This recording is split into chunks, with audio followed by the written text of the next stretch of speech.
Let me ask you a question.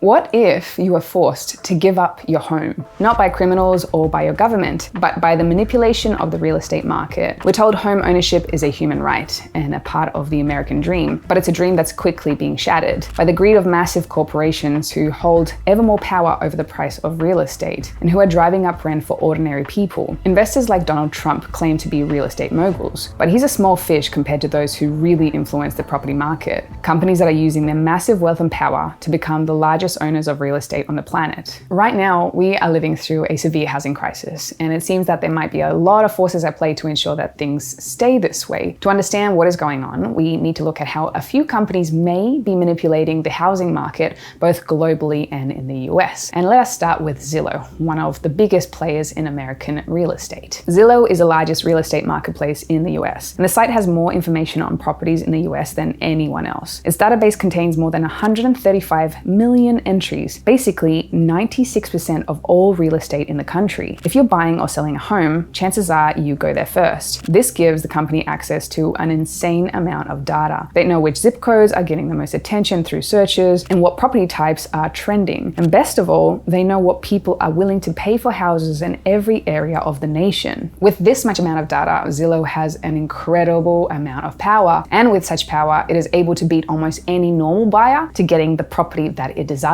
Zillow doesn't just list other people's properties for sale, it also buys and sells them as well, flipping homes for profit. And because they have so much data, they know which properties are the best to buy that they can then sell for the most profit later. But Zillow also has access to a lot of money, both via its own cash reserves as well as through billions in low interest loans from investment banks like Goldman Sachs. This means it's able to overbid on the homes it really wants, or to make desirable cash-only offers to acquire certain homes. And as cash sales are more likely to be accepted by a seller, Zillow often wins out over individual buyers, even if they're offering the same price as someone else. It's not difficult to imagine that sites like Zillow could be using their power for self-serving reasons, and hypothetically could be using their data and resources and power in order to manipulate the housing market. And here's where things potentially get very dirty, because lots of people believe that this is exactly what sites like Zillow are actually doing. In a recent viral video, a Las Vegas real estate agent showed how Zillow could use its power to manipulate the nation's entire housing market. Hypothetically, Zillow could find a in-demand zip code where a one-bedroom apartment sells on average for $300,000. First, they buy 10 homes in that area with cash. This creates a spike in sales, while also blocking off desirable homes to real buyers, which could also increase demand in that zip code. Zillow could then buy an 11th similar home in the same area, but this time they intentionally overbid and pay $350,000. This allows them to increase the zestimate for houses in that area, Zillow's own price calculator used by millions to value homes in a specific zip code. A higher estimate could also increase the value of the initial 10 homes Zillow bought at a lower price point, meaning Zillow could immediately flip those homes for a huge profit. Using this method, they could stand to make hundreds of millions per year, hypothetically by artificially manipulating the value of real estate in as many areas of the country as they like. Long story short,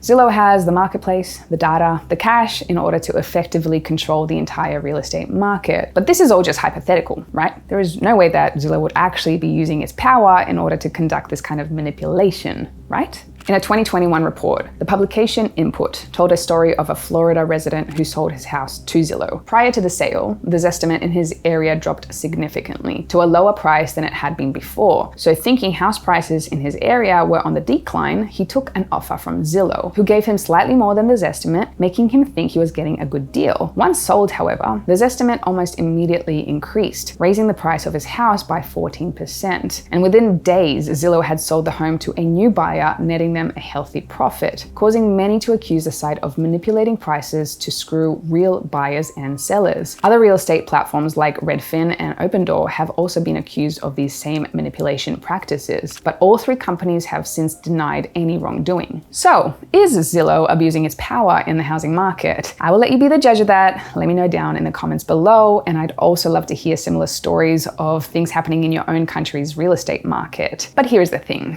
it is not just Zillow that appears appears to want to control everything in the real estate market because there are other culprits that are being accused of doing the same thing as well. Wall Street investors as a whole are already the biggest landlords in the United States, and no single investment firm owns more real estate than Blackstone. Through its investments, Blackstone owns more homes than anyone else in the US and is the single largest landlord in several European nations, including Spain. Blackstone is betting that more people in the future will become renters and are investing over $6 billion on new property acquisitions this year alone. It's as if they know the real estate market will continue to benefit landlords and that buying housing will become more unaffordable for many, which may have something to do with the fact that while they're buying up thousands of pieces of property, they're also using their influence to try and rid the market of affordable housing by opposing government plans to provide cheaper accommodation to the masses. Basically, investment firms like Blackstone exist for one particular reason: to make as much money as possible. So it's not really a stretch of the imagination to think that they might be intentionally contributing to the housing crisis in order to gain more control over the market. Now, in a moment, I'm going to talk about how this could inevitably lead to a few companies owning the vast majority of homes, eventually pushing most of us or all of us into becoming renters. But first of all, I just want to quickly mention today's sponsor, Masterworks. Apart from real estate prices, the other place where many are feeling the financial heat is inflation. In the US, it's at 9.1%, a 40-year high. In the Eurozone, it's over 8.5%, the highest it's ever been. So it is important to invest in a way that can help manage inflation, and I believe an asset class that can help achieve this is fine art. During the last inflationary period, fine art appreciated by an average of 23% annually, and at a certain point in history where inflation has been above 3%, contemporary fine art has outperformed the S&P 500 by over 6 times. Obviously, most of us don't have a few $1 million lying around so we can buy our own Banksy, but with Masterworks, you don't have to. Masterworks buys high-end art pieces, securitizes them, and allows its members to invest in the paintings, meaning almost anyone can get into this active market at an achievable price. Since joining Masterworks, I've already personally invested in a Banksy and a Picasso, the 2 pieces on your screen right now. It is super easy to sign up. Masterworks usually has a waiting list in order to join. However, by clicking the link in the description, you can get started on your art investing journey today with just a few clicks. Okay, now back to the video. And it seems that it's quite obvious that there could be some shady manipulation happening in the housing market. So is anyone sounding the alarms? In a recent article, the New York Times highlighted the extreme housing unaffordability in its home city, where renting a 1-bedroom apartment now averages $3,500 per month. Their suggested solution to the crisis? They say we should just live with strangers to save costs. In other words, it seems as if one of the most respected news outlets on earth has just figured out the concept of housemates in 2022. What they haven't spoken about, however, is the alleged market price manipulation by companies like Zillow. Now, this could just be a coincidence, but it's interesting to note that the New York Times takes advertising money from investment banks like Goldman Sachs, and Goldman Sachs makes significant profit lending money to companies like Zillow, as well as being heavily invested in profiting off the real estate market themselves. The New York Times is also partially owned by investment firms like Blackrock and Vanguard, who are also both heavily invested in the real estate market. Now, nobody can say for sure that there is a connection between the news outlets and those companies that might be potentially manipulating the housing market, but it is always interesting to draw some sort of a possible connection. But one thing that is for sure is that people are really looking for actual solutions to the housing crisis. Unfortunately, many of the solutions being offered aren't concentrating on making real estate more affordable, and instead they are focusing on making people renters forever. WeWork, for example, has launched We Live, a co-living concept designed to help people share living resources, where just like Netflix, you'd pay a monthly subscription to rent somewhere to live. Each renter gets their own bedroom, but most of the other living amenities are communal: kitchens, bathrooms, and even living spaces. But despite not getting everything to yourself, prices aren't actually much lower than normal rent, with one of We Live's New York studios costing around $2,800 per month. And the company is conducting regular testing to see what people are willing to pay. Subscription-based co-living spaces are becoming much more popular around the world, especially in expensive cities like London, Singapore, and New York. Sites like Co-Living describe this as a better way to live, while companies like Nuovo are betting on subscription-based rental services becoming much more popular. And home unaffordability isn't just a Western problem either. For example, in Japan, where home ownership is at its lowest level in almost 30 years, leading to a spike in subscription-based co-living services that seem to be profiting off the fact that fewer people can afford to own their own home, or even the rising cost of rent. Now look, I don't really know what's going on, but it does seem that big business is helping to contribute to the housing market crisis,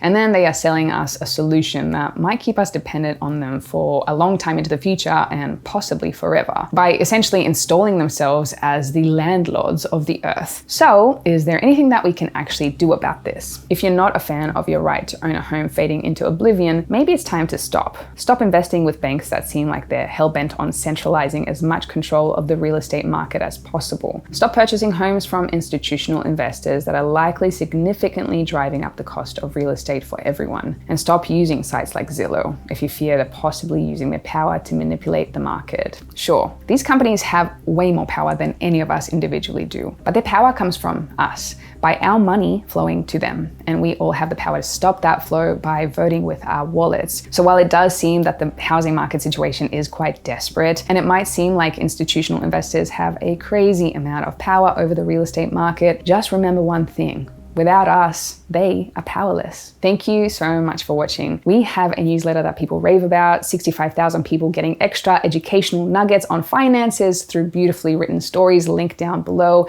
If you enjoyed this video, consider subscribing and sharing the information so it gets out further, and I will see you in the next one.